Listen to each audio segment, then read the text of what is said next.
espainolak? Euskaldun bati lau prototipo hauek etortzen zaizkio burura normalean. Fatxa. Gizonezkoetan Jose Maria Aznarrek gorpuzten duena.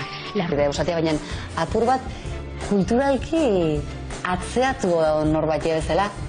Katetuan irudi etortzen burura. Buenas noches. Ahora que tan de moda están los delitos de odio, ningún fiscal ha actuado de oficio contra la televisión separatista vasca, pagada, por cierto, por todos los españoles, por sembrar el odio en contra de nuestro país y en contra de los españoles. Lo vemos ya en las 5 W. Catetos, incultos, chonis, machistas, maltratadores, fachas. Son solo algunos de los piropos que dedicaron desde ETV, cadena pública, como digo, pagada por todos nosotros, en contra de los españoles, de quienes en la televisión autonómica vasca se mofan sin sonrojo, asegurando que somos casposos y que nuestro himno les provoca ganas de vomitar. Estas últimas palabras, en concreto, las pronunciaba una de las integrantes de ese vídeo, donde también salía Miren Gaztañaga, actriz no muy conocida, que se encuentra precisamente inmersa en la promoción de su última película, El Guardián Invisible. Producción española, pagada de nuevo con subvenciones estatales, y en la que la totalidad de sus compañeros deben parecerle fachas, catetos, chonis y maltratadores. Aún así, sus compañeros no se han dado por aludidos y tanto la directora como la productora restan importancia a la participación de la actriz en el polémico vídeo, aunque eso sí, lo califican de deplorable, tratando de guardarse las espaldas ante el temible boicot que ya se ha iniciado en las redes sociales en contra de la película. Gaztañaga no ha sido la única en participar en este nuevo ataque a nuestro país. Diversos humoristas, actores, deportistas exponen durante minutos y minutos el asco que les produce España, su bandera, lo atrasados, machistas, paletos y carcas que les resultamos. Incluso en un momento dado uno de los participantes llega a asegurar que España se llama así porque a la hora de elegir nombres Mongolia ya estaba acogido. Y a todo esto, ¿qué es lo que hace el gobierno de la nación? Mira hacia otro lado y traslada el problema y posible solución a los tribunales europeos. Nuevo ataque a nuestro país, a todos los españoles, ataque que además pagamos los catetos, fachas, chonis, atrasados, incultos y machistas. Editorial con Eduardo García.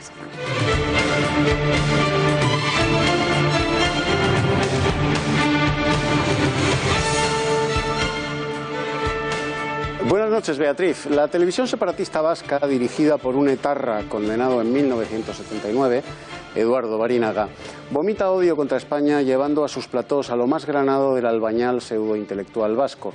Versolaris de Rico Taberna, actrices de reparto, cuentachistes de Zulo y demás basura filo-batasuna, criada a los pechos de Sabino Arana y crecida en la reverencia épica a la piara de asesinos de ETA.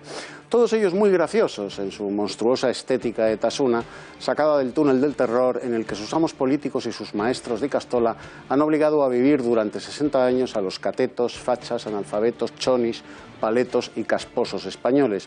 Pero todo esto no es un delito de odio, como no lo fue el perpetrado por Pepe Rubianes en la tele separatista catalana, mandando literalmente a tomar por culo a la puta España. No, no es un delito de odio, porque en este circo balcanizado en el que se ha convertido España, España es el payaso que recibe todas las bofetadas, y además pagadas con nuestros impuestos. En este circo balcanizado sí es delito de odio decir que Cataluña es España o que los niños tienen pene, pero escupir sobre el rostro de España es el más elemental de los derechos, el de la libertad de expresión. Una actriz de reparto de subvenciones, una tal Miren Gaztañaga, nos insulta a todos en la tele separatista vasca mientras hace promoción de su última película, El Guardián Invisible. Seamos todos los guardianes del fracaso de la película de Gaztañaga, no pasando por taquilla y haciendo que sea invisible en las salas en las que se proyecte. Esa es la única fuerza que desgraciadamente nos va quedando.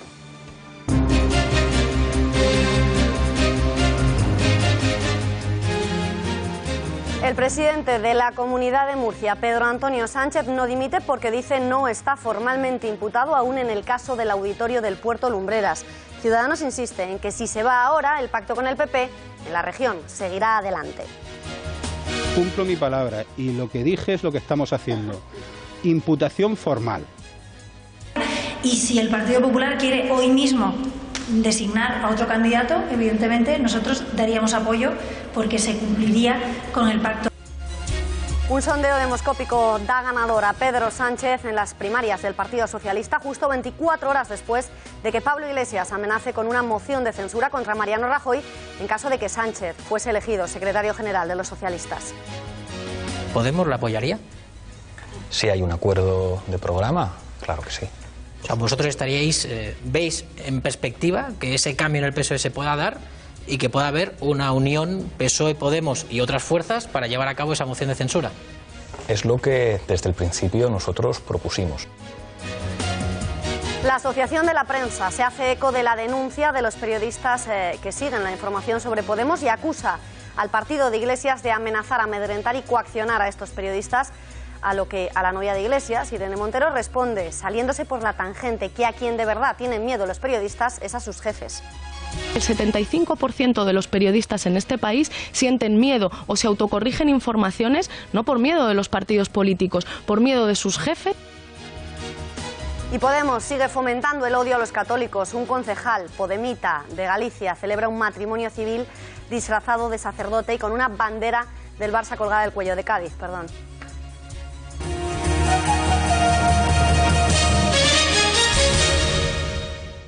El presidente de Murcia, Pedro Antonio Sánchez, ha declarado en su interrogatorio como investigado en el caso Auditorio que él no conocía al arquitecto director del proyecto y que no llevaba la parte técnica de la obra, sino que era el impulsor político. Las diligencias se refieren al proyecto, adjudicación, ejecución y recepción de las obras de dicho auditorio en Puerto Lumbreras cuando Pedro Antonio Sánchez era alcalde de dicha localidad.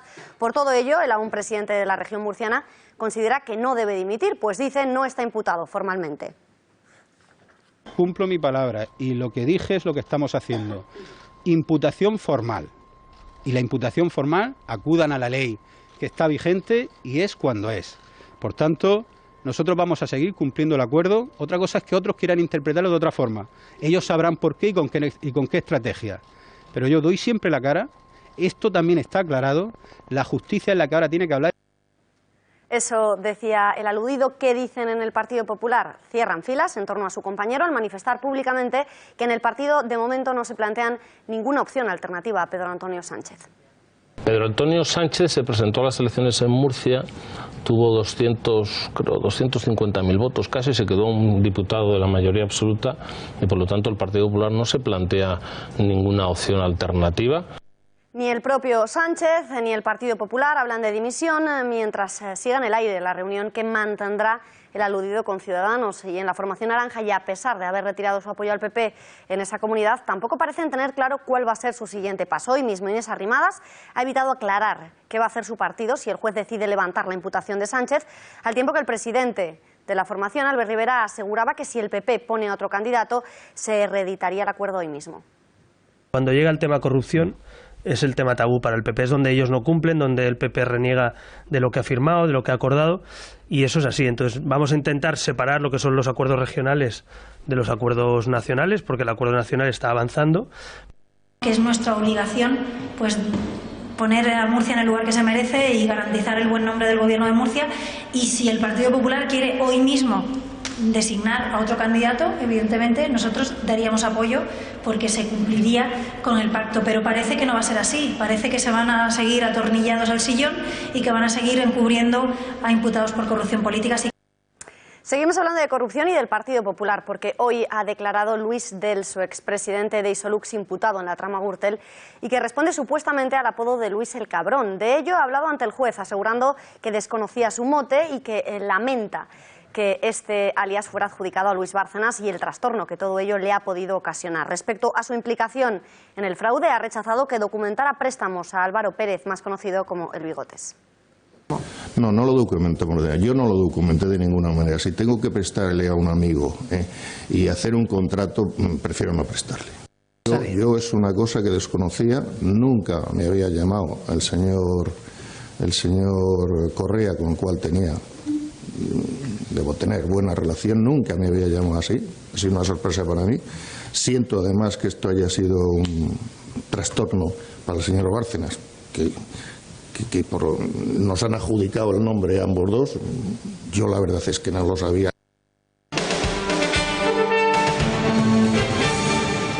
Miramos ahora hacia Ferraz, donde tampoco el horno está para bollos, tras la publicación de un sondeo que vaticina la victoria pírrica de Pedro Sánchez en las futuras primarias del partido. Según la encuesta, 5 meses después de que el exsecretario general fuera defenestrado del partido, su popularidad no hace sino crecer entre la militancia y arrasaría a una Susana Díaz que no termina de convencer fuera del aparato. Y es que si hacemos caso a lo que asegura el sondeo, un 75,7% de los votantes socialistas prefiere a Pedro Sánchez o al exlendakari Patxi López frente a un 18,6% que apuesta por Susana Díaz para liderar el Partido Socialista. La diferencia, como ven, entre el madrileño y la andaluza es absolutamente abismal. Un 43,9% además de los que se declaran votantes socialistas prefieren que Pedro Sánchez vuelva a ser secretario general del PSOE. El siguiente en la lista sería Pachi López, un dirigente, por cierto, muy respetado entre los votantes socialistas, que sería el mejor líder socialista para el 31,8% de sus simpatizantes, según esta encuesta realizada por Sigma 2. Por último, Susana Díaz, la supuesta favorita en las primarias, es la preferida por un exiguo 18,6%, es decir, menos de 1 de cada 5 votantes socialistas quiere que sea la secretaria general. Como decíamos, la separación que separa a Sánchez de Díaz es de más de 25 puntos. Voy a defender el derecho de elegir a los militantes y por eso, por mucho que digan algunos, el día de las primarias habrá una papeleta que ponga Pachi López. Noticias que han desencadenado la confianza dentro de los sanchistas, que ya se atreven incluso a bromear y a hacer burla de la presidenta de la Junta de Andalucía. Así imitaba este mismo fin de semana el concejal Ramón Silva, destacado pedrista, a Susana Díaz. Parece que no tenemos esas declaraciones, en unos momentos trataremos de recuperarlos, pero es que tras esta metedura de pata al concejal no le ha quedado más remedio que rectificar y pedir perdón. Ahí lo tenemos. Mis palabras no querían ofender a nadie, pedí disculpas y las reitero porque me he equivocado. Y tenemos conexión en directo con Martu Garrote. Martu, muy buenas noches. Martu. Buenas noches. ¿Qué credibilidad le das al sondeo que da la victoria en las primarias a Sánchez y solo prácticamente el 20% del respaldo a Díaz?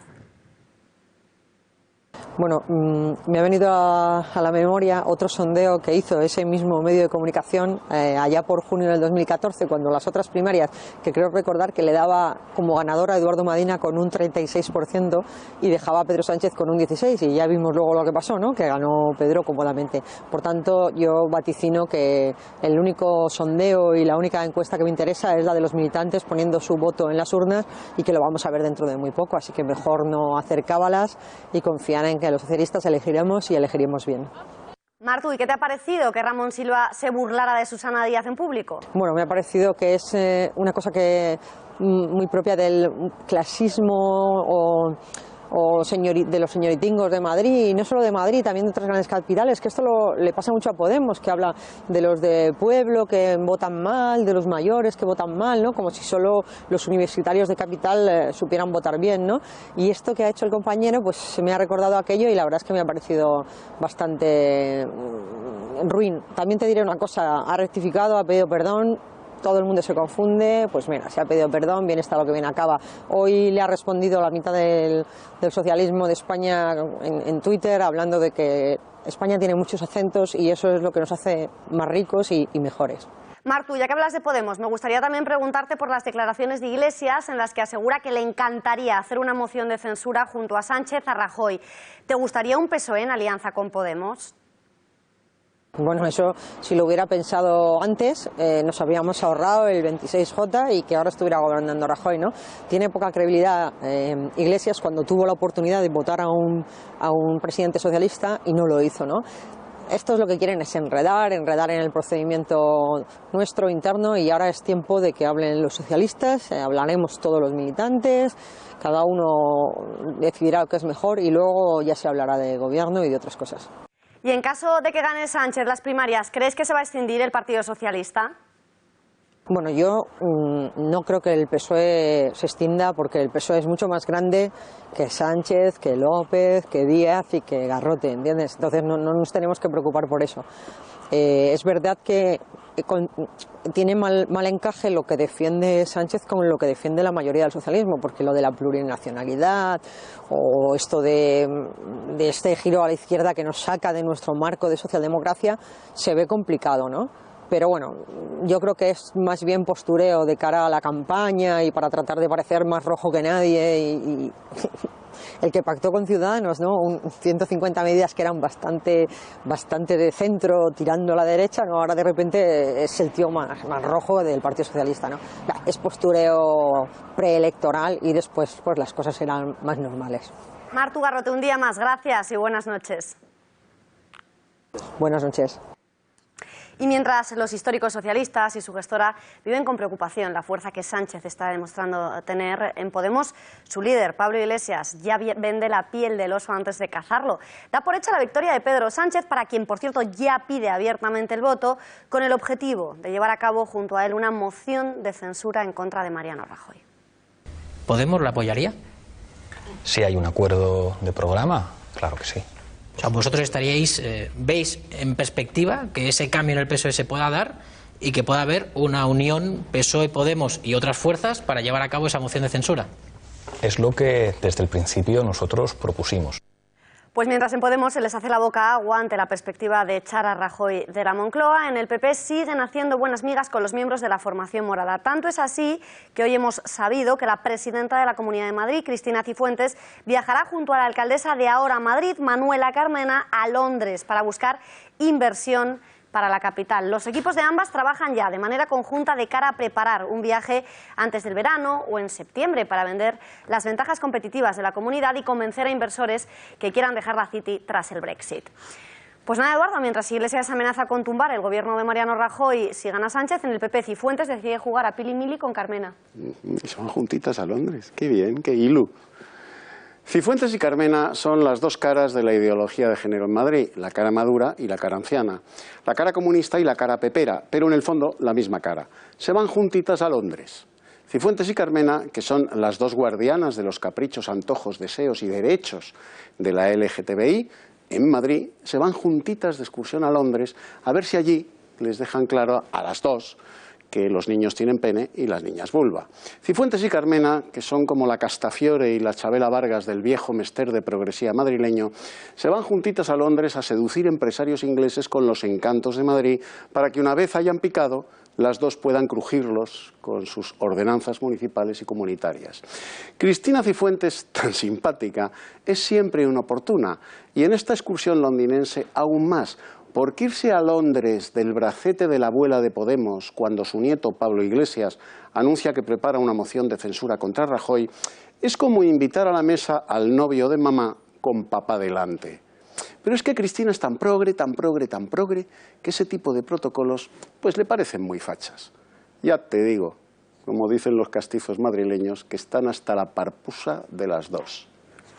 Gracias, Eduardo. Y antes de abordar la que se ha convertido en una de las noticias más importantes del día, les contamos un último apunte sobre el Partido Socialista, porque según publica hoy el diario ABC, el exministro de Defensa, José Bono, habría enviado restos humanos sin identificar de los militares fallecidos en el accidente del Cougar, siendo él el ministro de Defensa. El hallazgo de estos restos fue admitido por el propio Bono en su comparecencia parlamentaria del 24 de agosto de ese mismo año y en su declaración ante el juez, pero nunca aportó detalles sobre los mismos, ni sobre su destino final, ni tampoco informó a al menos 3 de las familias de los fallecidos. A su juicio, eran unos restos sin ningún valor identificativo.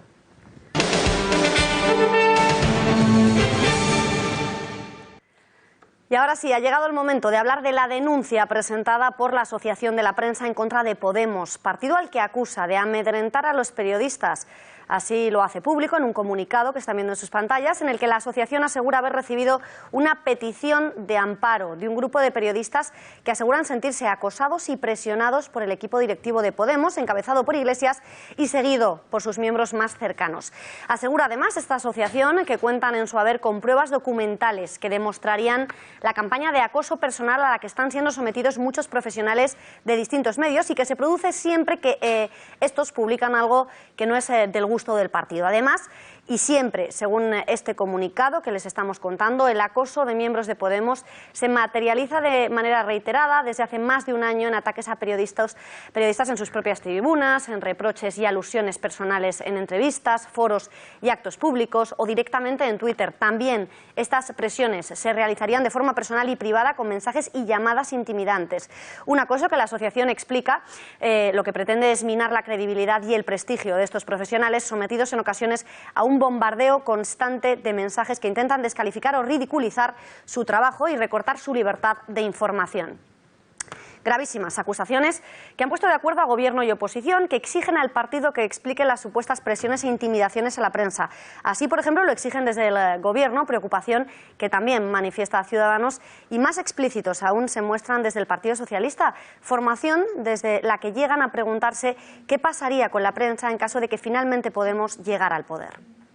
Nosotros queremos decir que nos parece intolerable que se utilicen las televisiones públicas pagadas con el dinero de todos para alimentar la confrontación entre los españoles de este país y entre los ciudadanos en función de la comunidad autónoma en la que vivan. A nosotros nos parece muy grave.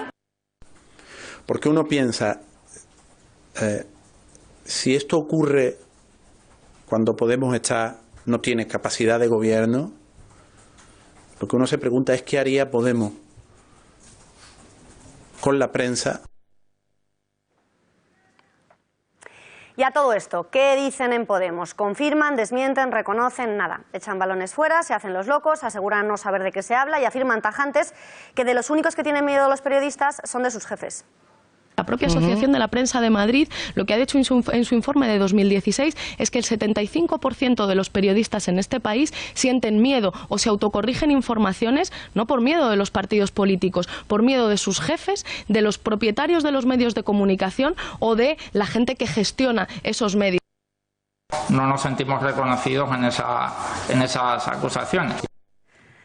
La publicación de los supuestos modos mafiosos de Podemos no ha gustado nada a los que hasta hace poco se derretían con ellos en vivo y en directo. Tanto Susana Griso como Antonio Ferrera se han indignado con los miembros de Podemos. Lo veremos en unos instantes, pero antes vamos a recordar que esta no es la primera vez que la formación morada y especialmente su líder tienen problemas con la libertad de prensa.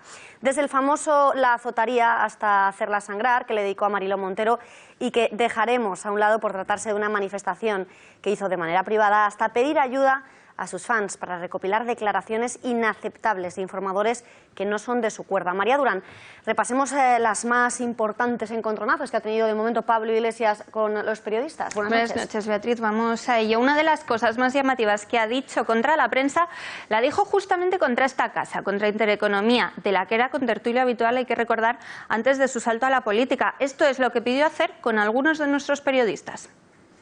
Acompañarme a Intereconomía y pido disculpas por no romper la cara a todos los fachas con los que discuto en la televisión, pero yo creo que fachas no faltan en este país, incluso en este pueblo. Y además, recientemente, al ser preguntado sobre por qué afirmó ser comunista en El gato al agua, dijo que es que ante Eduardo García Serrano no se pudo contener. Más ejemplos. En las negociaciones del pasado año con el PSOE para tratar de formar gobierno, contestaba así a la periodista Ana Romero ante una pregunta que no le gustaba. Querría dirigirse a esas personas que tienen miedo a esa coalición, a ese gobierno de coalición de perdedores. Muchísimas gracias por la pregunta. Precioso abrigo de piel es el que trae usted. Quien también ha sufrido las iras de Iglesias ha sido Álvaro Carvajal, periodista del Mundo que cubre la información de Podemos y al que insultó incluso por su aspecto físico. Tengo que evitar que Álvaro Carvajal, que es un periodista, tiene aspecto de epistemólogo, pero es un periodista del Mundo, me saque un titular del tipo: Pablo Iglesias, vamos a hacer que España se masturbe con nosotros. Otra de sus obsesiones es el director de OK Diario, Eduardo Inda, al que ayer llamó basura informativa. Antes ya le había dedicado todo tipo de calificativos. Hacerte una pregunta antes de que empecemos nuestro debate. Yo, Pablo. Es pequeñita. Las preguntas las hago es yo. Pequeña solo. Las preguntas las hago yo. Una solo y ya empezamos. Sí, las que quieras. Me han contado, dime solo si es verdad, que te llamaban Don Pantuflo. ¿Es verdad? Y así de agresivo, lo van a ver, se puso en junio de 2015 con Curri Valenzuela, que osó preguntarle por los tuits de los concejales de Ahora Madrid que llamaban a guillotinar a Gallardón o hacían chistes con las víctimas del terrorismo. Yo no he estado revisando ninguna cuenta de nadie, pero no me gusta tener concejales que me dan miedo. No sé si usted lo entiende. Yo estoy convencido que a usted le da mucho más miedo que nuestro ministro del Interior homenajee a la División Azul con fondos públicos. Seguro que eso le da más miedo y le preocupa más que lo que escriba alguien en una cuenta de Twitter. ¿A que sí? Pero esto, como decimos, viene de lejos. En julio de 2014 pedía por Twitter a sus seguidores que le ayudaran a recopilar declaraciones que él consideraba inaceptables de periodistas que no son, como decíamos, de su cuerda. Además, una periodista de Telemadrid le preguntaba pocos días después y no solo se justificaba, sino que además arremetía también contra su medio. creo que Telemadrid es un ejemplo perfecto de lo que no debe ser una televisión pública, porque se convirtió en una televisión de partido, en un instrumento de propaganda del Partido Popular, y eso es una vergüenza, porque eso desprestigia algo que los ciudadanos están pagando con su dinero. Gracias, María. Pues ha quedado retratado. Estos serán solo algunos ejemplos de cómo habitualmente tratan en Podemos a la prensa, a los periodistas. Pero es que su líder no escarmienta. Y ayer mismo, en el programa de Jordi Évole, calificaba de basura informativa a Eduardo Inda. Vean. La Sexta, que yo esto lo he dicho, es como, mire usted, no es pluralidad democrática Eduardo Inda, eso es basura informativa y eso perjudica la credibilidad del canal. La vez que me enfadé con Íñigo y me enfadé con él y se lo dije, le estaba haciendo una entrevista a Susana Griso, o sea que no sé si la tenéis porque es de la misma cadena, que le estaba haciendo un test. Es como, a ver, Íñigo, con el PSOE ¿cómo hay que ser? ¿Hay que ser dialogante y respetuoso o hay que atacarles con la cal viva? Entonces Íñigo decía, pues hay que ser respetuoso y elegante. Decía, claro, Pablo Iglesias quiere atacarles y con la cal viva. Todo el test era así. Es como, si encuentras un gatito por la calle, ¿qué hay que hacer? Íñigo Errejón le da leche al gato, Pablo Iglesias lo tira por la ventana. Eduardo, ¿te sorprende ahora que la Asociación de la Prensa advierta de amenazas por parte de Podemos? No me sorprende. Lo que me sorprende es la reacción de la Asociación de la Prensa solo en este caso. Hay que ver qué suerte tienen algunos colegas. Les ha bastado con lloriquear ante esa vetusta e inútil institución, perfectamente prescindible, que es la APM, para que la Asociación de la Prensa de Madrid saque a pasear toda su artillería retórica en defensa de unos cuantos periodistas que dicen sentirse amenazados por Podemos. Curiosamente, casi todos ellos estaban profesional y políticamente enamorados de Podemos, pero se les gastó el amor de tanto usarlo, y cuando Podemos llegó al poder, como los consideraba porque se lo ganaron a pulso su coro de correveidiles, empezó a darles órdenes y a suministrarles consignas. Y como alguno de ellos no dobló el espinazo tanto como Podemos le exigía, pues le amenazaron. Pues claro, hombres, es que parecéis becarios adolescentes. Cuando uno juega con comunistas, acaba siempre abrasado, amenazado y amedrentado. Y ahora con ellos, solo con ellos, la APM deja de bostezar y emite un comunicado lleno de tópicos. Qué suerte tienen algunos colegas. A mí, la izquierda que tanto le gusta a la Asociación de la Prensa de Madrid, me ha llevado 3 veces a los tribunales. Nunca me llamó la APM para darme ánimos, ofrecerme asistencia letrada o emitir un comunicado en defensa de un periodista colegiado en la APM y al corriente de pago. Pero claro, yo no soy de izquierdas. Es más, el presidente entonces de la Asociación de la Prensa de Madrid, tal Urbaneja, se sumó muy gustoso a la reata de progres que me crucificaron. Ese es el precio de la independencia. Ni en tu propio colegio profesional te quieren, salvo para cobrarte la cuota, claro. Muchísimas gracias, Eduardo, pero no solo hablaba Iglesias de la moción de censura que planea hacerle a Rajoy junto a Sánchez o del asco que le produce Eduardo Inda, también hablaba de su novia, a la sazón jefa de su gabinete, portavoz, diputada de su partido, a quien dice ha colocado ahí no por la relación sentimental que les une, sino por haber sacado un 9,7 en un máster. Para empezar, o sea, Irene Montero tiene un 9 y pico en la carrera y un 9,7 en el máster. Hace política desde los 16 años. Fue una de las referentes de la PA. Pero, sin embargo, como es mujer, hay que preguntarle sobre su vida privada. Por eso te ponía la comparación, claro, con Ana Botella, que en su momento también se dijo que solo era la mujer de... Claro, la diferencia es la trayectoria. Cuéntame tú la trayectoria política de Ana Botella. Hay más polémicas en Podemos porque un concejal de ese partido ha oficiado una boda civil disfrazado de sacerdote, sotana incluida, con las mejillas maquilladas con 2 círculos rojos y una bufanda del Fútbol Club Barcelona que simulaba ser la estola eclesial. El enlace, si es que así puede calificarse, tuvo lugar en el Ayuntamiento del Puerto de Santa María, en Cádiz, localidad en la que hasta hace pocos meses ha sido allí edil de Economía y Hacienda, hasta que el tripartito PSOE, Levantemos el Puerto de Izquierda Unida, saltó por los aires.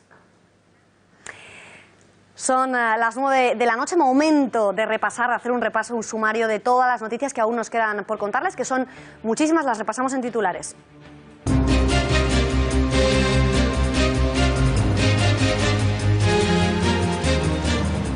Y empezamos este repaso hablando de Ciudadanos, que ya ha anunciado su intención de querellarse ante la Fiscalía por el programa de ETV. Así es, Beatriz. En concreto, por tachar a los españoles de incultos, chonis, paletos y fachas. El Partido Naranja quiere llevar este asunto ante los tribunales, moción que han secundado ya el resto de partidos, menos Podemos. Nos parece intolerable que se utilicen las televisiones públicas pagadas con el dinero de todos para alimentar la confrontación entre los españoles de este país y entre los ciudadanos en función de la comunidad autónoma en la que vivan. Polémica, por cierto, que también ha salpicado a la película del Guardián Invisible. ¿De qué manera, Alba? Pues porque una de las actrices de la película participa en este programa en contra de nuestro país, llegando a asegurar que el himno de España le produce ganas de vomitar. No es la única que participa en este ataque a nuestro país. Repasaremos el quién es quién de este programa y saldremos a la calle para conocer cómo ha sentado a la gente este último ataque. Pero es que no se queda ahí la polémica, porque iremos aún más allá en nuestro análisis. Paloma. En este informativo desgranaremos las cifras que atañen a la polémica y veremos cuánto ha recaudado la película salpicada por el escándalo y cuánto nos cuesta a los españoles ETV. Pero no solo centraremos la vista en la televisión pública vasca, porque Televisión Española vuelve a estar de actualidad. Pues sí, Beatriz, porque Almudena Ariza, corresponsal de la cadena pública en Estados Unidos, le ha costado una disculpa al ente después del tratamiento que hizo de las manifestaciones que han tenido lugar este pasado fin de semana a favor del presidente Trump. Llegó a afirmar de ellas que se trataba de manifestaciones contra Trump cuando era todo lo contrario. Y la actualidad nos lleva también a hablar de Francia, donde se encuentra Mariano Rajoy de visita oficial. Así es, y tan solo 24 horas después de que el candidato Fillon confirmara en una multitudinaria concentración en Trocadero que no se marcha, y horas después también de que Juppé confirmara que no tiene ninguna intención de disputarle el liderazgo por la candidatura a la presidencia. En unos minutos analizaremos en qué consiste el programa de Marine Le Pen, principal candidata, según todos los sondeos, a ocupar el Elíseo.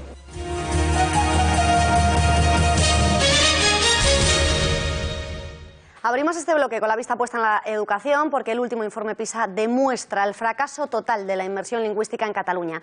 Conozcamos por qué. Información que cuenta La Gaceta y que nos detalla ya Pepe García Saavedra. Pepe, buenas noches. Muy buenas noches, Beatriz. La entidad Convivencia Civil Catalana ha denunciado el fracaso de la inmersión lingüística en Cataluña a partir de los datos del informe PISA de 2015. Esta entidad, ¿qué viene a decir? Viene a decir que hay peor rendimiento académico en los alumnos castellano hablantes respecto a los catalano hablantes, siendo la tasa de fracaso en algunas ocasiones hasta un 50% superior. Según los datos de este informe, la tasa de repetición de los alumnos también es muy superior en los alumnos catalanoparlantes respecto a los catalano hablantes, concretamente un 72% respecto al 28% de estos alumnos que hablan catalán. La cifra se va hasta el 90% en aquellos casos en los que los estudiantes han repetido 2 cursos. Además, el informe señala, por último, que los estudiantes castellano hablantes de la región son los que menos se sienten integrados dentro de toda España, teniendo una tasa de 21,3% de desafección, mientras que en el resto de España la media se sitúa en el 9,9%. Muchísimas gracias, Pepe. Pues no es exclusivo de Cataluña, porque en Valencia el decreto sobre plurilingüismo tiene en pie de guerra a los padres de esa comunidad. Aunque aún no ha entrado en vigor, el decreto aprobado por Ximo Puig y Mónica Oltra deja a los padres sin capacidad para elegir la lengua en la que quieren que sus hijos sean educados, ya que la decisión depende del consejo escolar de cada centro, que ha de aprobarla por mayoría de 2/3. El modelo lingüístico que tratan de imponer en el gobierno tripartito ha generado un profundo malestar entre los padres, sobre todo porque los niveles vinculan las horas que se imparten en inglés a las de valenciano. Así, los alumnos de los centros que elijan el denominado nivel avanzado 1-2 recibirán más horas de valenciano y lengua extranjera en detrimento del castellano. Solo los estudiantes que hayan seguido estos itinerarios van a poder recibir al término de sus estudios el certificado B1 de inglés, es decir, una trampa. El que quiera aprender inglés tendrá que hacerlo aprendiendo más valenciano que castellano.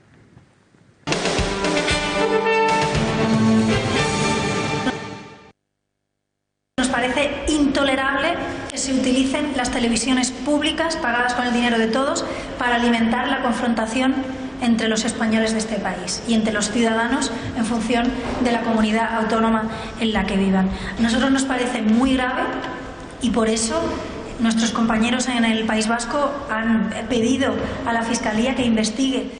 Pues mientras desde Ciudadanos advierten que se querellarán ante la Fiscalía por el vídeo emitido por ETV, en el que se califica de fachas, paletos, chonis, machistas y atrasados culturalmente a todos los españoles, desde el Gobierno remiten el problema a la Comisión Europea, ante los que denunciarán el programa que nos insulta, justificando esta decisión en que las instituciones europeas no pueden quedarse al margen de que se creen espacios de odio contra la cultura, la simbología y la sociedad española. ¿Qué ha dicho por su parte el presidente del Gobierno, Mariano Rajoy? De momento, tan solo se ha pronunciado en Twitter, donde nadie podrá acusarle de falta de originalidad, y es que su velada crítica llega en forma de recomendación literaria, 1785 motivos por los que hasta un noruego querría ser español. Y mientras en Ciudadanos le plantan cara, en el Gobierno miran para otro lado, en Podemos justifican el vídeo amparado en la libertad de expresión. Hay que entender ese vídeo en el contexto que es un contexto de humor, en mi opinión de bastante poca calidad, y en cualquier caso creo que esto nos invita a hacer una reflexión sobre el modelo de gestión de ITV. Los personajes a los que se preguntaba eran deportistas, actores, miembros de colectivos sociales, humoristas, y las respuestas cambian de unos a otros. La polémica saltaba tras calificar, entre otros adjetivos, de paletos, fachas o mongolos a los españoles en varias de las entrevistas que se emiten durante ese vídeo. La ETV, cadena donde se puso el programa, ha publicado una nota de prensa este pasado sábado asegurando que se trataba de un programa de humor, sin ánimo, dicen, de editorializar. Erakoak dira espainolak, euskaldun bati lau prototipo hauek etortzen zaizkio burura normalean. Fatxa, gizonezkoetan Jose Maria Aznarrek gorpuzten duena, larruzko butakan eserita eta katu getxu batela zantzen irudikatzen dituzu. Bi, paletoa. Bere herriaren izana Villafranca derekin hasten da beti. Ez du inoiz itxasurik ikusi, eta bere herriko festetan organilo batekin dantzatzen irudikatzen dituzu. Hiru, txonia! Kallejero saioan azaltzen direnak, kamela entzuten dute, eta lehenago ukitzen dute ispilua begiekin sudurarekin baino. Eta lau, progrea. 78ko iraultzan geratu zen, oso irakurria eta kultua da, baina hala ere, PSOEri ematen dio bozka. Zematire, usatia baina, apur bat, kulturalki atzeatu norbait bezala, katetuan irudi etortzei burura. Les acabamos de mostrar un extracto del vídeo que continúa con las declaraciones de diferentes personajes sobre qué estereotipos o características definen a los españoles a su juicio. Son deportistas, actores, humoristas, presentadores o miembros de colectivos sociales que, pues algunos, son todos ellos los que participan en este programa. Pero, ¿quiénes son? ¿Qué han dicho exactamente? Alba Vila, muy buenas noches. Muy buenas noches, Beatriz. Conozcamos algunas de las caras de este vídeo. Pues la responsable de que el escándalo haya salido a la luz y se haya hecho viral es Miren Gaztañaga, una actriz que ha aparecido en películas como El guardián invisible, que precisamente se ha estrenado este mismo fin de semana y en el que asegura que la prepotencia masculina y el machismo son los rasgos que más le recuerdan a los españoles. También nos califica de atrasados culturalmente, a la par que decía que Jesús Gil es el representante de España. Lotze matire, usatia baina, apur bat, kulturalki atzeatu norbait bezala, katetuan irudi etortzei burura. Actor conocido por sus papeles en el cine y en series como Aquí no hay quien viva y Goenkale, Joseba Apaolaza aseguraba entre risas suyas y del presentador que España se llamaba así porque Mongolia ya estaba cogido. Zer semeak edo alabak Espainiako kamiseta eskatuko balizu? Erosiko nioke eta gero lehenengo labadoaz legi askokin jarri. Y otro de los participantes en el polémico vídeo es Fermín Echegoyenes, un conocido periodista, escritor y locutor vasco vinculado a la cadena ETV. Definía a España como traumática. Baina euskaldunoi, zer datorkiko burura España entzundakoan?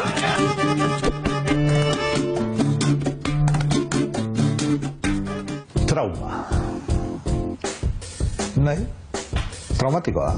Espainiaren ideia, traumatikoa da. Pero hay más, como Sara Cozar, una actriz conocida exclusivamente en el ámbito vasco por sus papeles en series como Goenkale y Euskolegas, ambas emitidas en ETV, aunque más recientemente también ha participado en varias obras de teatro. Ante la pregunta de qué se le venía a la cabeza de los españoles, respondía vacaciones, calor, chiringuito, cañitas y playa. Argumentaba que no le gustaba la bandera de España porque es una combinación fea de colores. Pero no solo esto, sino que además de insinuar que los españoles somos unos vagos, se metía incluso con los andaluces.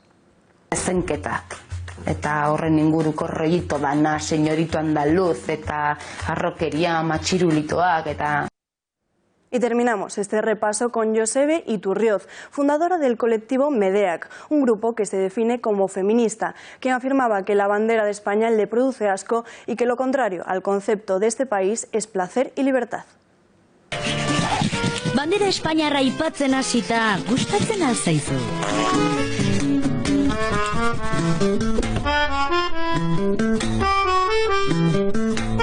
Botagurea sentitzen dut, kakalarria, eta segituan aldatu. Pero, ¿quién es el verdadero responsable de la emisión de este vídeo documental programa? El director de ETV. Por ello hemos creído necesario bucear en su currículum.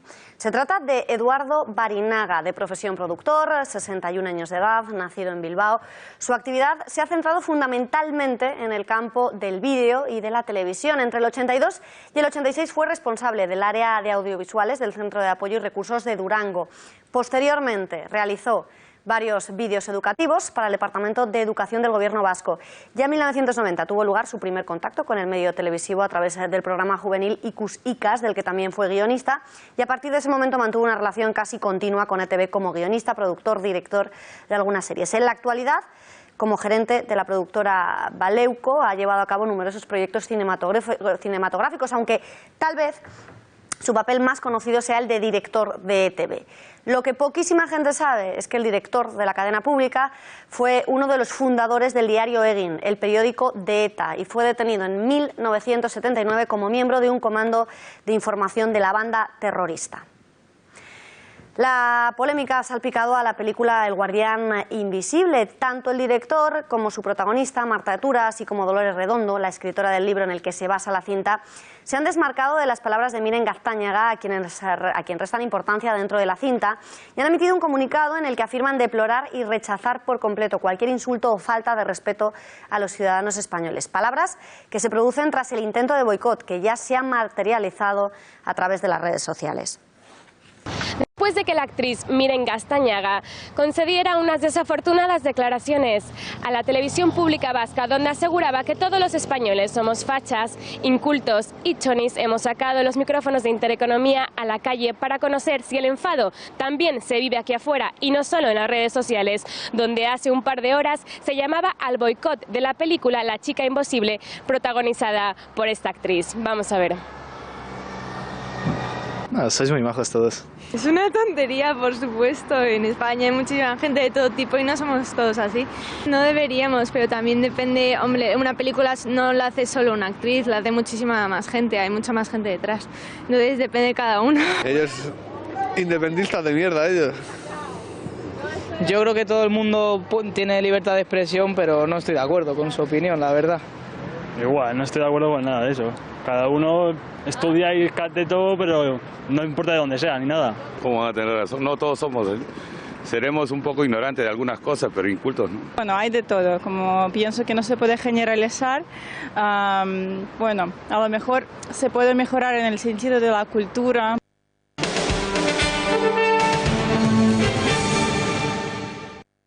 Recuperamos uno de los temas del día porque tras esa denuncia hecha por la Asociación de la Prensa asegurando que desde Podemos se presiona y se intimida a muchos periodistas tras la denuncia presentada por estos ante esa asociación, Pablo Iglesias parece que no aprende y insultaba ayer mismo a Eduardo Inda. La Sexta, que yo esto lo he dicho, es como, mire usted, no es pluralidad democrática Eduardo Inda, eso es basura informativa y eso perjudica la credibilidad del canal. La vez que me enfadé con Íñigo y me enfadé con él y se lo dije, le estaba haciendo una entrevista a Susana Griso, o sea que no sé si la tenéis porque es de la misma cadena, que le estaba haciendo un test. Es como, a ver, Íñigo, con el PSOE ¿cómo hay que ser? ¿Hay que ser dialogante y respetuoso o hay que atacarles con la cal viva? Entonces Íñigo decía, pues hay que ser respetuoso y elegante. Decía, claro, Pablo Iglesias quiere atacarles y con la cal viva. Todo el test era así. Es como, si encuentras un gatito por la calle, ¿qué hay que hacer? Íñigo Errejón le da leche al gato, Pablo Iglesias lo tira por la ventana. Pues no eran estas las declaraciones a las que nos referíamos, eran unas en las que Pablo Iglesias calificaba a Eduardo Inda de basura informativo. Nos vamos en directo hasta OK Diario para hablar con su director, con el aludido. Señor Inda, buenas noches. ¿Qué tal? Muy buenas noches. ¿Cómo recibe esta calificación que Iglesias hace de usted como basura informativa? Bueno, yo creo que Pablo Iglesias está obsesionado conmigo y empiezo ya a pensar que le pongo, ¿no? Porque no para de hablar de mí, ¿no? Y luego, pues, en fin, a mí que una persona que es comunista, una persona de extrema izquierda, intolerante, que no cree en la democracia, que es amigo de proetarras, que ha recibido dinero de una dictadura como es la venezolana, que ha recibido dinero de una teocracia como es la iraní, pues hombre, lecciones morales ni una, vamos, es que no le admito ni una, pero yo lo que le recomendaría es que vaya a un psicólogo, a un psiquiatra y que se pregunte, pues insisto, ¿por qué está obsesionado conmigo? Es que, insisto, si le pongo, pues en fin, que le deje de poner, pero eso, para eso hay reputados especialistas en Madrid, en psiquiatría y en psicología, que seguro que están encantados de hacerle un test y de solucionarle la patología que pueda tener. Más allá de esa obsesión de Pablo Iglesias con usted, ¿cómo se explica esa obsesión, esa inquina personal de los miembros de Podemos? ¿Es porque usted les planta cara? ¿Es porque publica informaciones sobre ellos que no son de su gusto? ¿Ha recibido usted intimidaciones por parte de algún miembro, de algún cercano a Pablo Iglesias o del propio Pablo Iglesias? Bueno, hay que decir que, bueno, es evidente, pues no les gustan las opiniones que yo expreso sobre ellos, no les gustan las informaciones que publicamos en OK Diario sobre ellos, y a ellos lo que les gusta es el monopolio informativo y el pensamiento único. Y yo, pues mire, mientras siga viviendo en esta España que todavía creo impecablemente democrática, pues yo voy a seguir opinando lo que me dé la gana. Y a él le gustaría pues que esto fuera Venezuela y que a mí me encarcelasen seguramente como a Leopoldo López, es lo que yo creo que a él le gustaría, que estuviera en ramo verde de la mano de Leopoldo López, ¿no? Y la verdad es que yo lo tengo difícil porque buena parte, una gran mayoría de los medios de comunicación de este país, por acción o omisión, pues le hacen el juego a Podemos, ¿no? Y bueno, pues ese es el asunto, ¿no? Es decir, él no tolera las opiniones contrarias. Y bueno, respecto a si me he sentido amenazado o no, pues yo he de recordar que un día, pues tras terminar un debate en La Sexta Noche, en el que se hicieron alusiones a mi intimidad personal por parte de Carolina Vescanza, pues en fin, yo le repliqué y en los camerinos, en la zona de descanso que tenemos pues para descansar en los intermedios del programa, pues ella se acercó a mí y me dijo que era un hijo de puta y que me iba a escupir. Y los dos personajes que iban con ella, cuando circulaban por el pasillo, se volvieron hacia mí, se venían hacia mí con intenciones nada edificantes y me dijeron: ten cuidado con lo que haces. Hombre, si eso no son nada veladas amenazas, sino muy directas y muy explícitas amenazas, que venga Dios y lo vea, ¿no? Pero bueno, ellos podrán seguir presionando, podrán... Y ante estas amenazas que nos está contando, ¿ha salido alguna vez la Asociación de la Prensa en su defensa? Pues no, jamás, nunca. ¿Y por qué jamás cree que ahora la Asociación de la Prensa ha salido... ¿Por qué cree que ahora sí que salen en defensa de estos otros periodistas? Porque ha habido peticiones de amparo de varios periodistas y han salido. Yo creo que la Asociación de la Prensa tendría que salir un acontecimiento de este tipo, pero no debemos ni podemos olvidar que en la Asociación de la Prensa hay muchos periodistas, muchos dirigentes, porque están en la línea de Podemos y evidentemente pues están encantados de que a Eduardo Inda Podemos le lapide, le insulte, se meta en su intimidad, le calumnie y le injurie. Pero bueno, a mí ya llega un momento en el que uno dice, pues hace oídos sordos y tira hacia adelante, porque si no esto sería un sinvivir. Señor Inda, pues qué pena que no salga en defensa de todos por igual. En cualquier caso, mejor, más vale tarde que nunca. Esperemos que se extienda a todos los compañeros. Gracias por atendernos y buenas noches. Muchísimas gracias, muy buenas noches.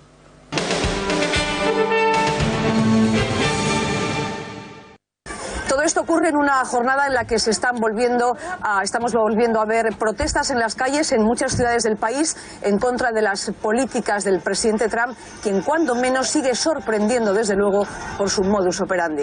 Bueno, pues rectificamos la información de nuestra compañera Almudena Ariza, porque esas manifestaciones a las que se refería nuestra corresponsal en Nueva York son a favor del presidente. Pues ya lo han visto, volvemos a hablar de televisiones públicas porque Televisión Española ha tenido que rectificar por esas palabras de su corresponsal en Estados Unidos, en Nueva York. Almudena Ariza informaba erróneamente de que las manifestaciones que estaban teniendo lugar en varias ciudades del país norteamericano eran en contra de Trump, cuando en realidad era todo lo contrario, concentraciones de apoyo al nuevo presidente. Ocurría el sábado en el telediario de las 9 de la noche. La periodista intercalaba su locución con imágenes de una de las manifestaciones precisamente a favor de Donald Trump, al mismo tiempo que comentaba que todo esto ocurría en una jornada en la que, volviendo a ver las protestas en las calles en muchas ciudades del país en contra de las políticas del presidente. Y como han visto al finalizar la pieza, bueno, pues la presentadora del telediario no tardaba en rectificar a la corresponsal, corrigiendo esa información.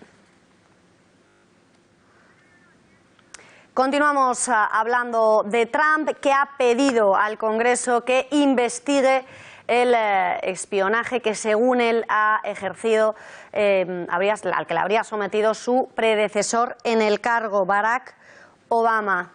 No es la única información que atañe al presidente de los Estados Unidos. La actualidad nos lleva a hablar del nuevo decreto, del nuevo veto migratorio que ya ha suscrito en el día de hoy. Un nuevo veto en el que se renueva, como decimos, pues tras esa primera orden ejecutiva puesta en marcha en enero y que se encuentra bloqueada por los tribunales. La nueva versión del polémico veto seguirá prohibiendo la entrada de refugiados al país y detendrá la emisión de visados a los ciudadanos de Irán, Somalia, Yemen, Libia, Siria y Sudán. Todos ellos países de mayoría musulmana, pero excluye de la lista a los ciudadanos de Irak. La orden, que va a entrar en vigor a las 12 de la noche, hora local, del próximo día 16 de marzo, tampoco va a afectar a los ciudadanos de estos 6 países que posean la tarjeta de residente permanente, Green Card, o que estuvieran en posesión de un visado válido antes de las 5 de la tarde, hora local, del 27 de enero, fecha en la que se emitió la primera orden ejecutiva sobre inmigrantes y refugiados.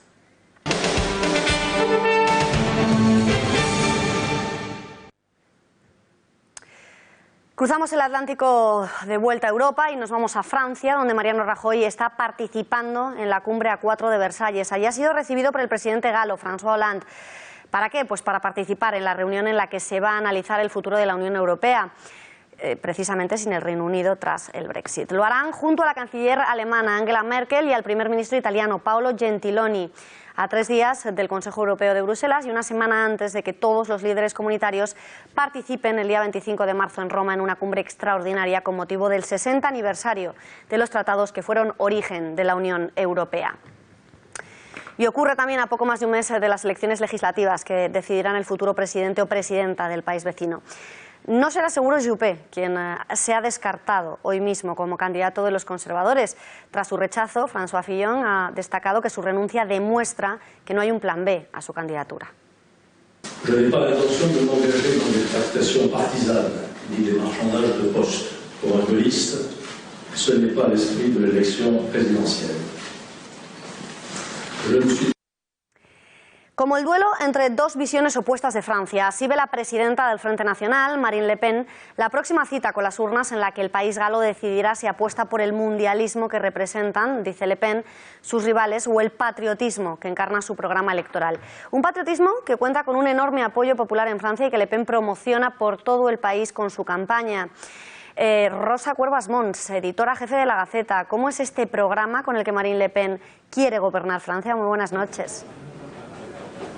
Buenas noches, Beatriz. Pues el programa de Marine Le Pen es, como ella misma define, el que se opone al globalismo en Francia. Articulado en 144 compromisos electorales, el documento con el que Le Pen aspira a llegar al Elíseo habla de una Francia justa, próspera, segura y libre. Palabras muy habituales en un programa electoral, pero ¿qué significan en realidad? Pues en lo que a la relación con la Unión Europea se refiere, Le Pen propone un referéndum para preguntar sobre la permanencia o no de Francia en la Unión Europea y, en todo caso, la creación de un proyecto proyecto europeo que respete la soberanía francesa. Además, se propone la recuperación de las fronteras nacionales en detrimento del espacio Schengen y también la defensa de la identidad y los valores de la cultura francesa. Además, propone desechar los principales tratados de libre comercio que se están negociando ahora. En materia de seguridad, Le Pen propone instaurar la cadena perpetua para los delitos más graves, también el rearme de la policía y la puesta en marcha de un plan para el desarme de las zonas que actualmente en París, en Francia,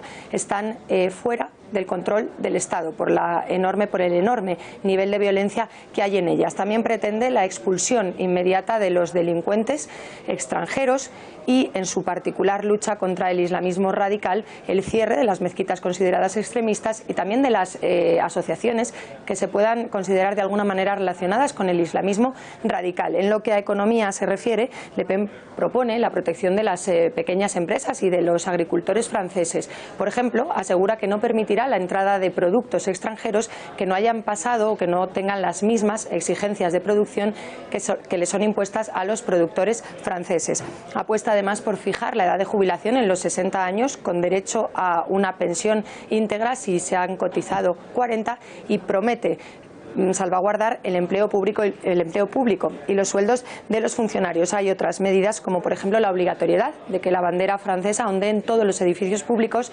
una acción que será, atención, en detrimento de la bandera de la Unión Europea.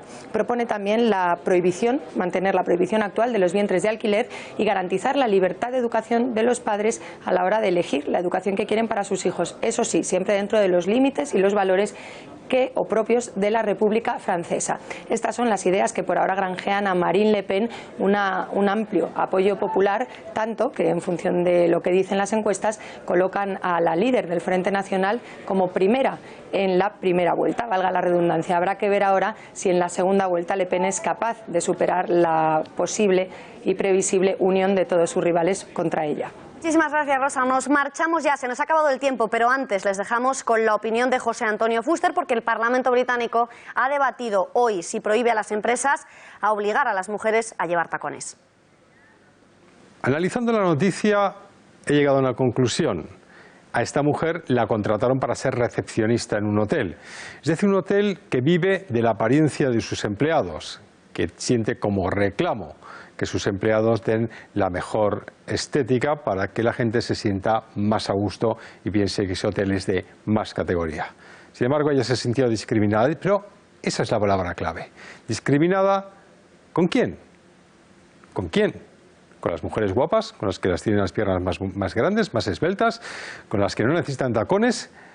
No, creo que no tiene nada que ver con eso. El culpable de verdad son los hombres.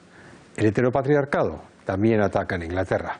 Son ellos los culpables de que una pobre mujer se sienta menospreciada y discriminada por llevar tacones. Ellas no entienden algo muy importante, que nosotros también tenemos nuestros problemas. Por ejemplo, llevar gomina, por ejemplo, llevar corbata, por ejemplo, llevar un traje insoportable. Yo también me rebelo contra ello. Yo no puedo más. Así que, señores, se acabó.